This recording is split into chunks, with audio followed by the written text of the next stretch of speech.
become unhappy, which is the sense of looking for purpose, which is this notion of actually living through life with the sense that you have an idea of why you were born and what you were born to do. I think many people find it in religion. Many people find it in mysticism.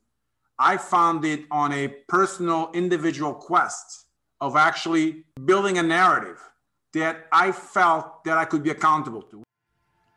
Welcome to the Global Indian Podcast's official home to people of Indian origin. Yes, let's face it, we are everywhere. Welcome back to the world's greatest stories and conversations that surround the 50 shades of brown that we call home. Yes, welcome to your podcast.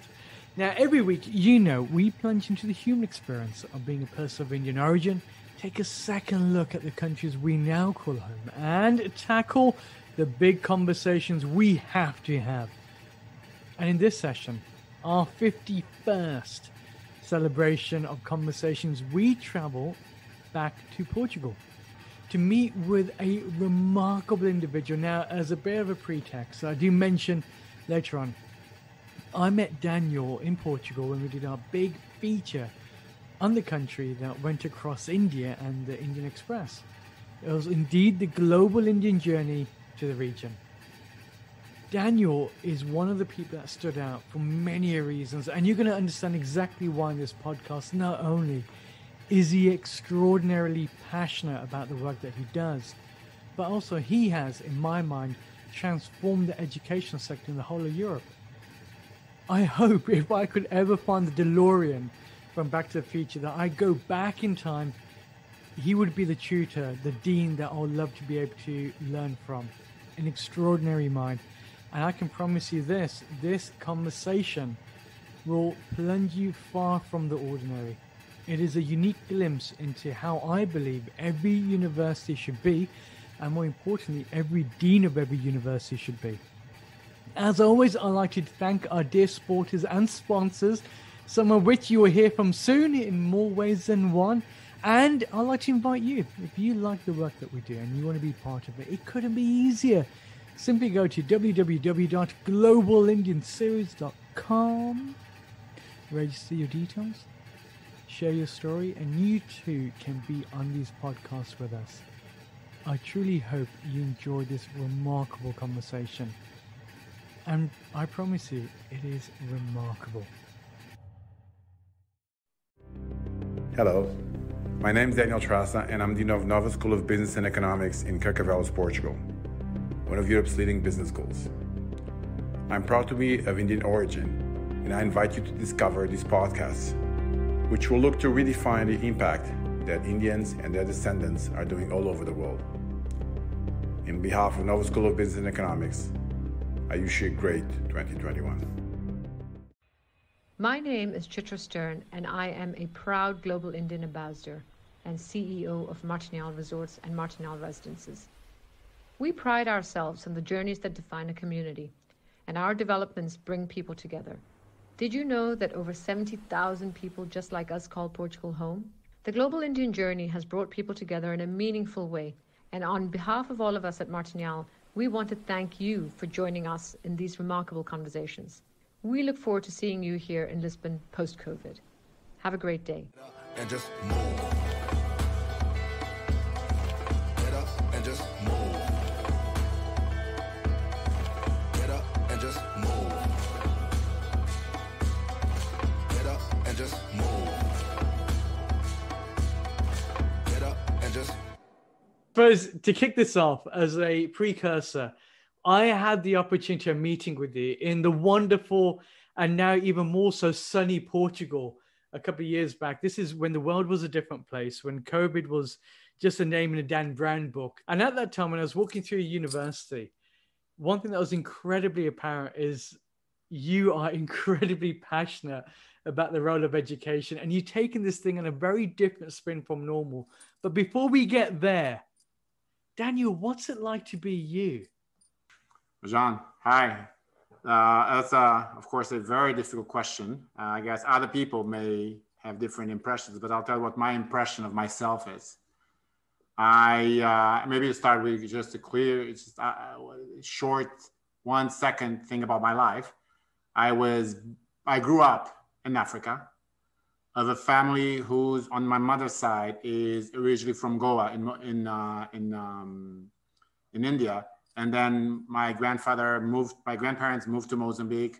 My mother was born in Mozambique, and so I grew up in Africa with a family that half of it was actually from Indian origin. The other half was African and European. And so I'm in my blood. That's the first thing. In my blood, I'm from all over. Yeah. Okay. And then I grew up in Africa. Then I came back. I came to Portugal. My adolescent years were lived in Portugal. My college years were lived in Portugal. I went to New York. I did my PhD program in New York City. Then I went to work in France. Then I went to work in Singapore. And then I moved back to Belgium. And now I'm back in Portugal. And so I have blood from all over, and I've been a little bit all over. And so this basically tells you what I am. And I am fundamentally someone that believes that we are worth for the difference that we can make. And that by the time that we are sort of on our deathbed and we look back in our lives, and I think when I look back into my life, and I think a lot about that, I want to really look back and say, well, you know, you went through life and you made a difference. And you made a difference above all in other people's lives. Yeah. And I've also found out that the best way I can make a difference in other people's lives is through education. And that brings me to what I do. And in a sense, this means that I am what I do. I am my job. Yeah. Because my profession is the way I have found to create impact in the world and to leave some sort of a mark that in the moment that I'm dying, I'm going to look back and say, oh, I'm really proud of what I've achieved. Am I really proud of the people that I've achieved with? And the people that I've done this with are really proud of having done that with me. And so that's a little bit of my outlook. And it is in essence this real strong drive at a very heartfelt level of the impact that we create. Absolutely. But why is it important for you? I suppose that's the real question, because it's very easy for you to have gone to New York. You've obviously been around the world. You are the United Nations rolled into one. And you could have just stayed in the corporate sector, made your finances, and that's it. So what is that driving force? Where did that come from? That's an excellent question. And I think it comes from this notion that I believe it's fundamental for all human beings. And I think those that don't seek for this become unhappy, which is this sense of looking for purpose, which is this notion of actually living through life with the sense that you have an idea of why you were born and what you were born to do, right? And it is search for a purpose, which I think many people find it in religion. Many people find it in mysticism. I found it on a personal, individual quest of actually building a narrative that I felt that I could be accountable to. What do I mean by this? I mean that I believe that if our society is made of human beings who have found their purpose and lived their life striving for that purpose, I think we will build a better world for everybody. And this notion that, you do to others, you live like the way you expect others to live is not just what makes sense for me, but I think is what in the end will make my contribution to the world better and justify it. And in the end, we need to be satisfied with this narrative. That is, we need to look ourselves every day in the mirror and say, I'm not great, that's for others to judge, but I am someone that's living up to the standards that I have set up for other human beings. And so I could not, in the end, if we all just say, stay in the corporate world, make our money, go home, I think life will take us to places where eventually, at 30, at 40, and for sure at 50, you get an existential crisis. So why was I born to? Just to take my money and go home? What is the point of all this? And I didn't want to be in that place. I didn't want to be in a place where when I ask myself, what are you doing here? You're not going to have an answer to this. Did you see other people going that place in order for you to realize, actually, that's not the path that I want to go down?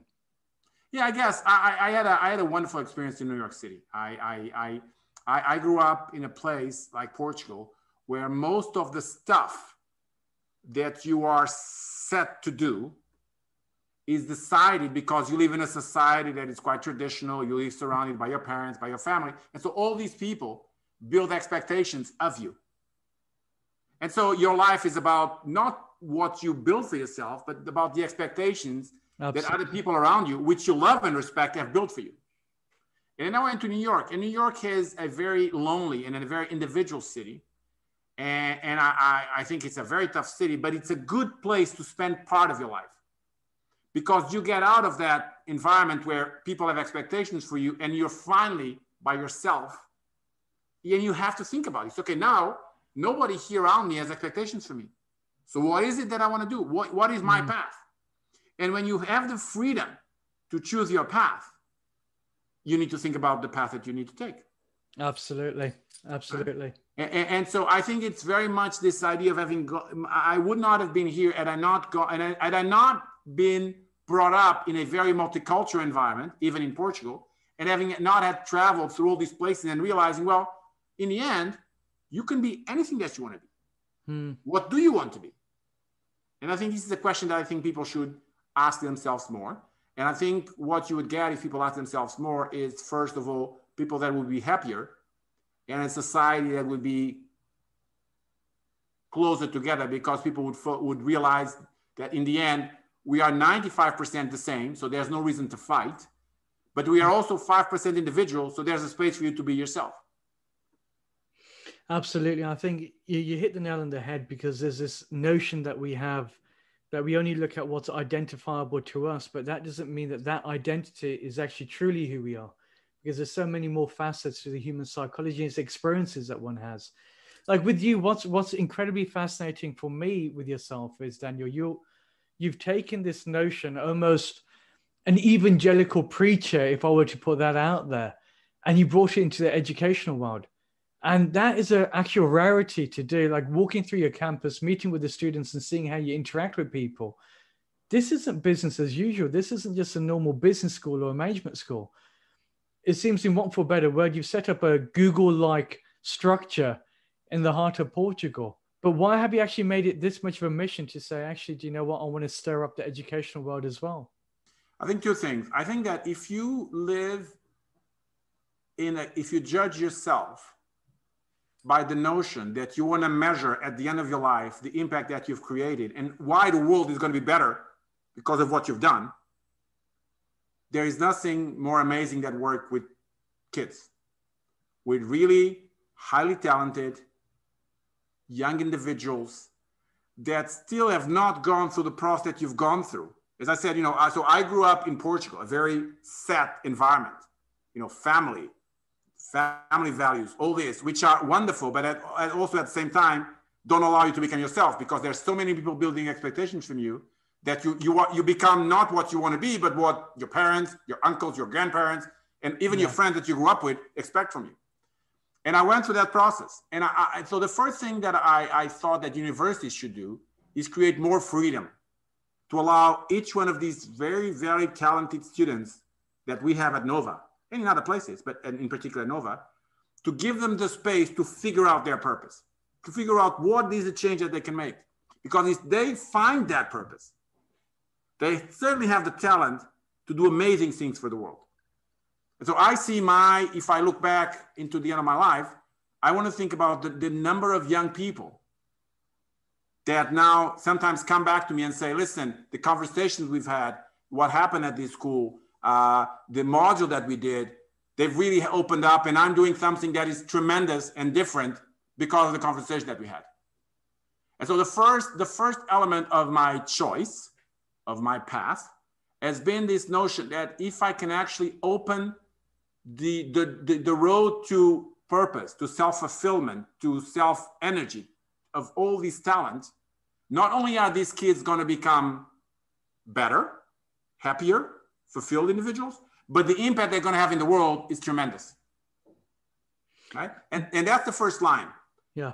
The second line, and I'll make it short. The second line is this idea that universities in general, they have to live up to that rule, and they're not.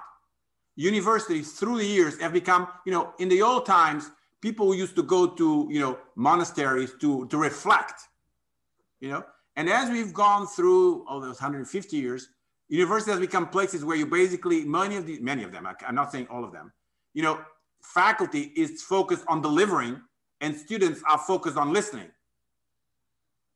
And I don't think it's enough. I think universities need to change. Universities need to be places where these kids find their purpose, find ways of building impact to the world, get to know the world. And so we need to change. We need to move from an environment where it's one directional faculty student to an environment which is, you called it Google-like, but I call it almost a temple of reflection, of energy, of motivation, of inspiration to develop leaders. Of course, they need to know their subject. They need to know the math. You cannot lead unless you know. But you also need to get inspiration. You also need to find your purpose, figure out what is the difference that you can make. All these are things that universities need to basically change and need to deliver. And not just because that's for my choice, but I think it's fundamental for a world that we want to be different in the future than what it is in the present. And so I think it became, as time went by, it moved from being only a choice that I had, that I believe this was important to do for the sake of these young people, to almost an urgency that is something that I believe that we must do in order to build a more sustainable and a more progressive world. As we're seeing today, as we turn on the news, where you see all sorts of strange things happening because people are basically getting away from sharing, from understanding, and going back into very primordial emotions of I belong to a group or I don't belong to a group. It's turned very tribal, hasn't it? Absolutely. Exactly. And so the only way to fight tribalism, and tribalism is one of the challenges of humanity. I could digress about it. I don't want to digress about it. But I think the only way to overcome that tribalism is to get all these kids in universities together, figure out their purpose together, sharing, running projects together. And this is a university that is different than what it used to be, let's say, 30 or 40 years ago. So in sum, I think I see it as my own personal commitment and purpose, but I see it also as a need that universities need to do from a competitive standpoint and from the standpoint of the impact they create towards the world in general. Was there a point in your life, was there a certain incident or something that actually directed your thoughts towards this? Because on one side, you normally have to go through a lot of experiences to almost unmask yourself socially to say, actually, this is what really matters to me. This is who I want to become, and this is why. For you, was there any incident that you thought, actually, it can't continue this way? It's a very good question, Rajan. I think two things happened. I started my life, again, after finishing my PhD, with all this pressure of trying to figure things out. But still, I was not brave enough at that point. And I did not know myself well enough because I had not pushed myself through enough experiences. And so I decided to be an academic, a pure academic, doing research. And I went to a very good school. I went to INSEAD. So, was a great recognition, well paid, and the expectation that my parents had what success would mean, right? And so I went there. I went to INSEAD, and then I had a great time. But then again, I think as I moved on, I realized, well, something here is not 100%. This is not my life, and I wasn't even succeeding as much as I wanted because there was no heart in there. And then all of a sudden, even there, I started doing other things that were more about people. And as you start doing this, you realize, oh, this is really what I love. And then you start moving up from there. So what I'm saying is, it's a mixture. It's a mixture of you challenging yourself and pushing yourself for that reflection. But it's also it's a mixture of that, but also putting yourself through experiences, getting out of your comfort zone, doing the things that are unexpected, and figuring out what your reaction is, right? And this is, if you step back from there, what I tell my students now here is exactly this. I tell them, one, find a place for you. You cannot just live your life surrounded by people you grew up with, your parents, your grandparents, your friends. At some point, you have to know who you are, apart from who you were when you were 12 years old. You have changed a lot. How can everything remain the same? So give your time, give yourself a space, a time when it's about you. Throw yourself into the world. But as you throw yourself, don't sort of overprotect yourself. Put yourself through experiences and figuring out how you feel about this. You like to work with people. You know, I was engaged in a career where it was very much doing my research. And I realized what I really love is to work with people, is to inspire people, is to create teams, to make change happen together, right? And so you need to, is a mixture of you pushing yourself to reflect on your life, but at the same time, giving you opportunities for that reflection by going into your inner self, into your emotions, and realizing, you know, how do I react to this? Wow, that's weird. And this is something that, you know, many people do this halfway through their lives, sometimes with support from therapists. And so I think when we're young, we should really push our kids, and I do that for my kids. We should push our students. We should push all young talents, especially the most powerful talents, to put themselves through this, because there's nothing worse than to waste a mind that could change the world. Absolutely. And is not doing it because it's living up to expectations and to things that are just going to let them become miserable after a while. We need to free those minds, and this is what I love, and this is why I'm in this business. No, absolutely. I think it is that notion of making sure that you are following your purpose, but for one to find out who their purpose is to actually put themselves in experiences. It's really interesting because what you do, I suppose a personal testimony to that, is far removed from your traditional universities.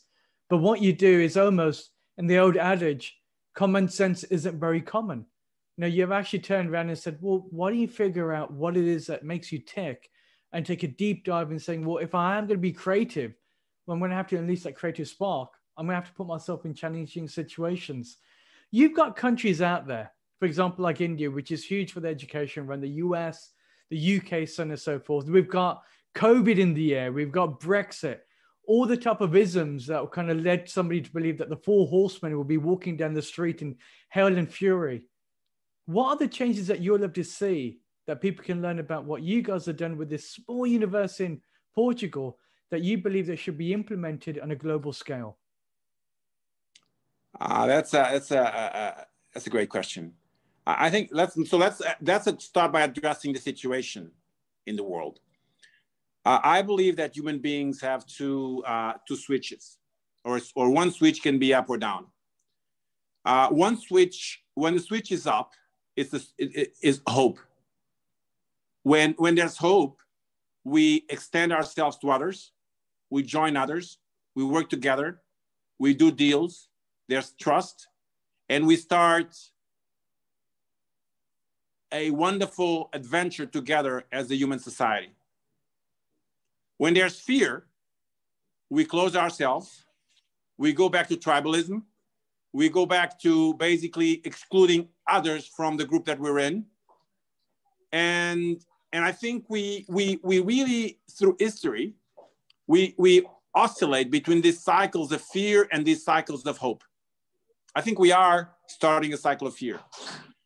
Now, as I wrote, I think last week, the optimists know that a cycle of fear will always end up being followed by a cycle of hope. So let's just wait. It's just a matter of cycles.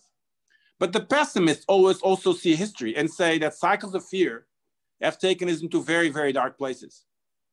And so you should not just wait for things to change around, because it can go very deep before you get better.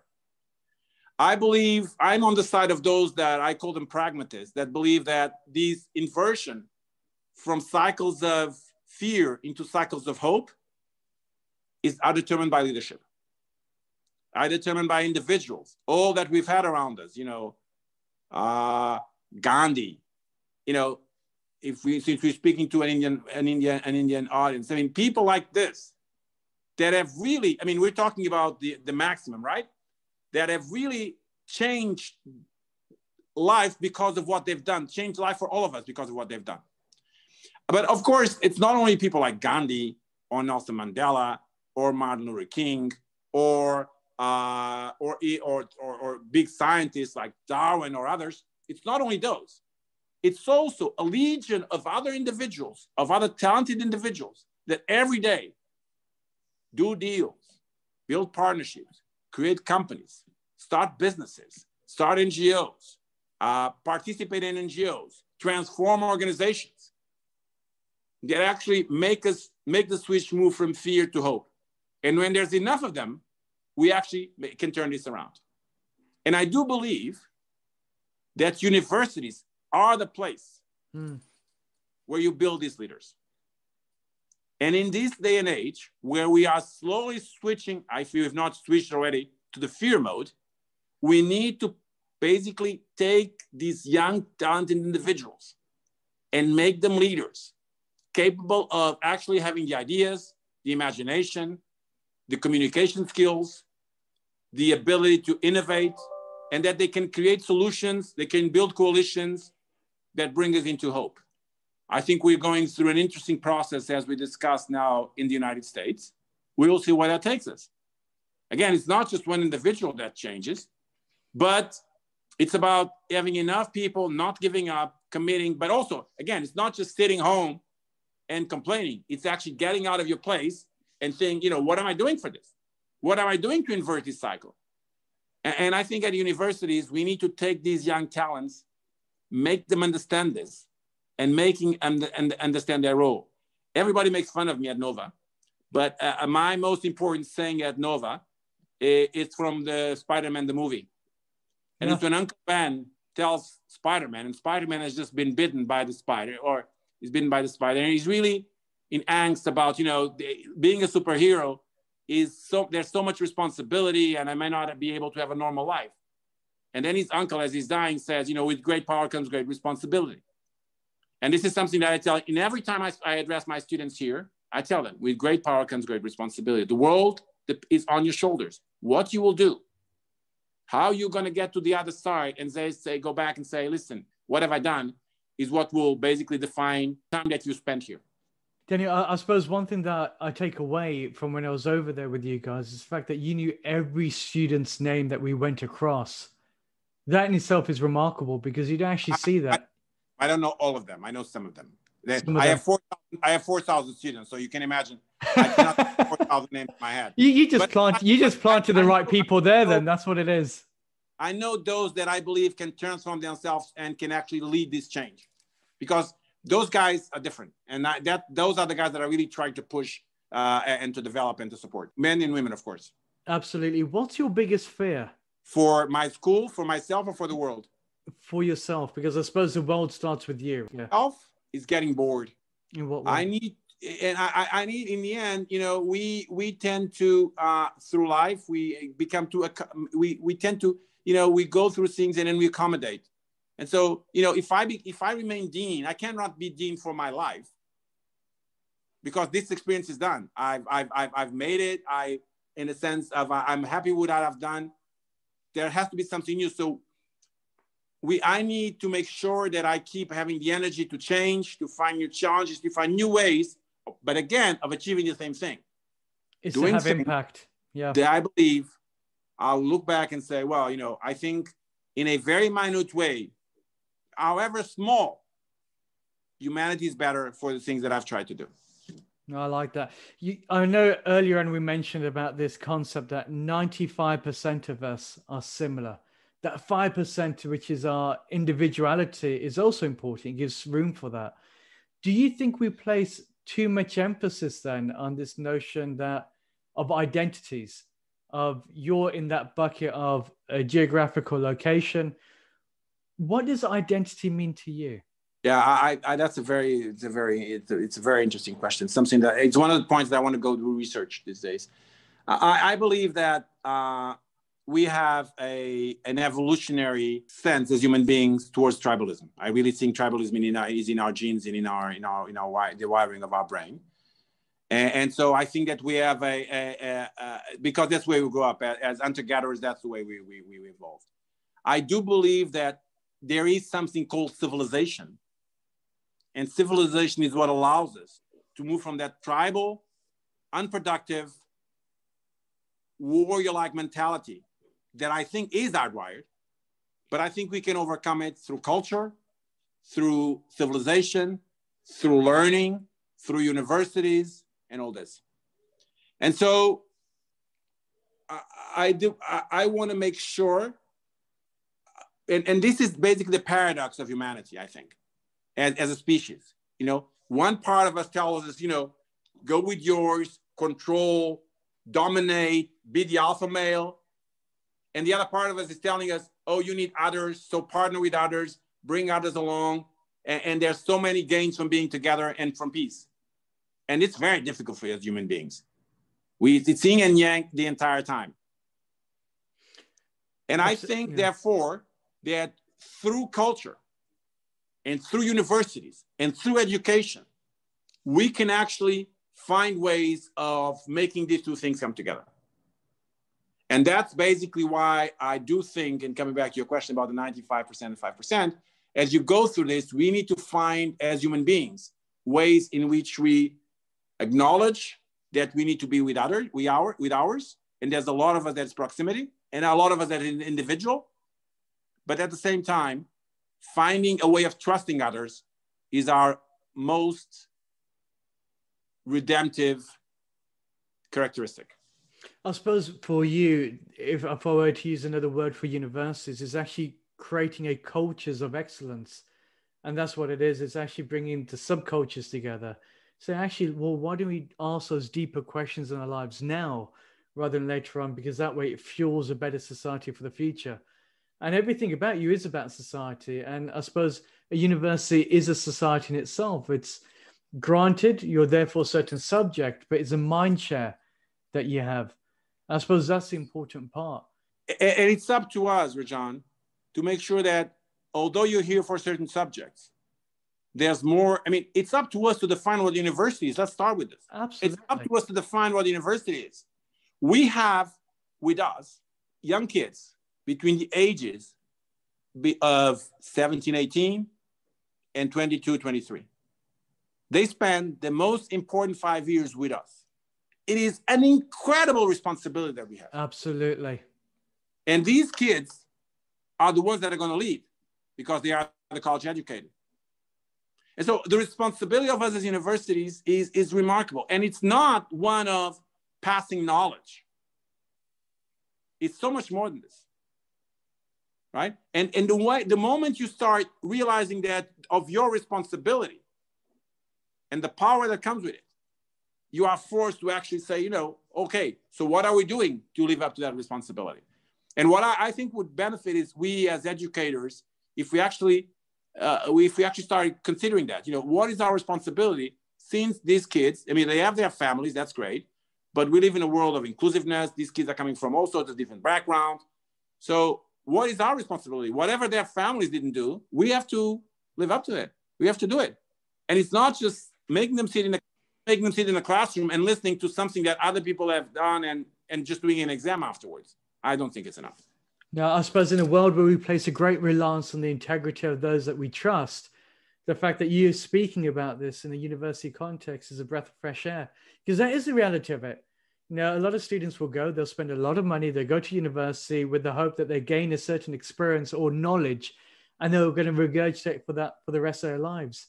And there's a big issue in that, because that means later on in life, whether it is in your mid-20s, 30s, 40s, or 50s, if you're not doing something you're truly passionate about, well, that battery of your person is going to start to deteriorate very, very quickly.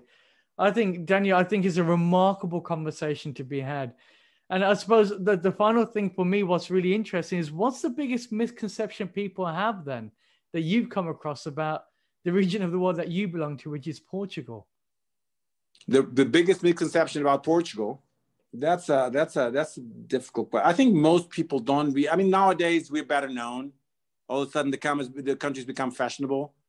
It's become, people love, you know, what we can offer, love our, you know, the weather, the food, all that stuff. But I think they've only now starting to realize the tremendous amount of talent that we have here.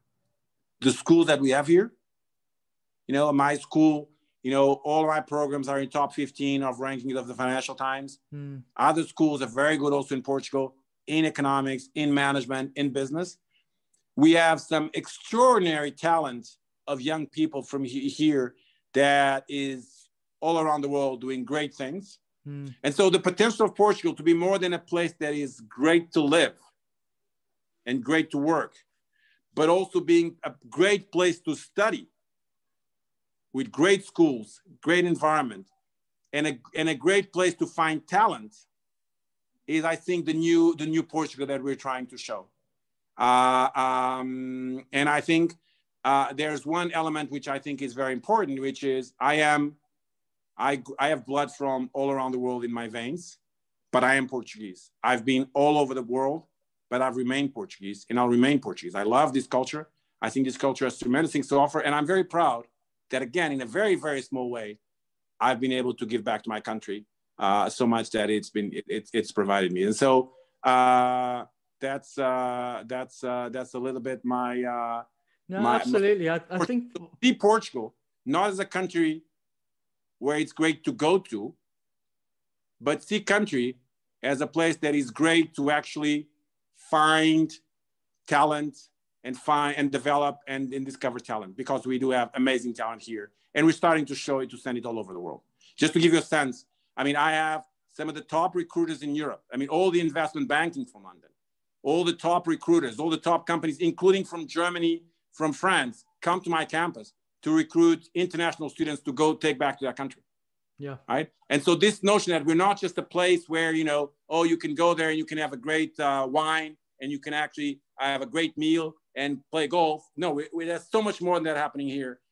Startups are coming to Lisbon from all over Europe to get help here. That is coming up. And I think very soon you're going to find that Lisbon and Carcavelos, where we're located, is going to be a hotspot for global growth and for global development. Absolutely. I suppose one thing that I was really fascinated by was that there is no dislocation of culture or language in Portugal. You can walk around. English as it's spoken is very easily done. And it's the only country that I've been to where what I look like doesn't really matter. I blend in. And that's actually a very comforting thing, I think, for a lot of international students anyway, especially in this world where we're very divided and the identity politics is rife in some locations. The fact that you have somewhere that is safe and secure like that. Final question that I got. Make one point about that, Rajan. I find it very interesting. I am, as I said, although I'm Indian on my mom's side, I look very Indian. I could come from India. Lots of people tell me this. And I grew up in Portugal, and I've always felt very Portuguese. But what is Portuguese? Portugal has that about it, which is the ability of making you feel home regardless where you come from. And so all this is great for the future. What is Portuguese to you? What does that identity mean to you? Of being a Portuguese? Yeah. I think it's this sense, and I think it's something that is common to Portuguese history. And maybe it's why, even though we're starting with a few inklings, we're one of the countries where you look at race relations, all those things, they're not issues in Portugal, or not big issues. And I think it has to do with the fact that Portugal has always been a country which has loved the rest of the world. I told you, didn't I? What an incredible human being. Do you know what? Going back, when I was in Portugal, again, you can see why this individual stands out. I just hope that if there was ever a Minister of Education for Europe, I'm not talking about Brexit or anything else like that, but Europe as a whole, as a continent, that Daniel would be it. Incredible mind and very passionate about what he does. And the testimony to that is anybody that travels to Portugal, that sees the university, you'll see that he's making a substantial difference to the lives of all the students under him. If you'd like to find out more about Daniel, we actually did an interview with him a while back, and you can find it directly on the website. It's when I got to meet him face to face in the country and actually see him in action. As always, I hope you enjoyed this session. And if you like what we do, and you love what we do, and you want to share it with the world, well, what's stopping you? Get your phone out now and speak to people. Or simply just give us a like and a comment and share us on the platform of your choice. I look forward to speaking to you next week. Stay global, and thank you for joining the world's greatest and living encyclopedia are people just like us.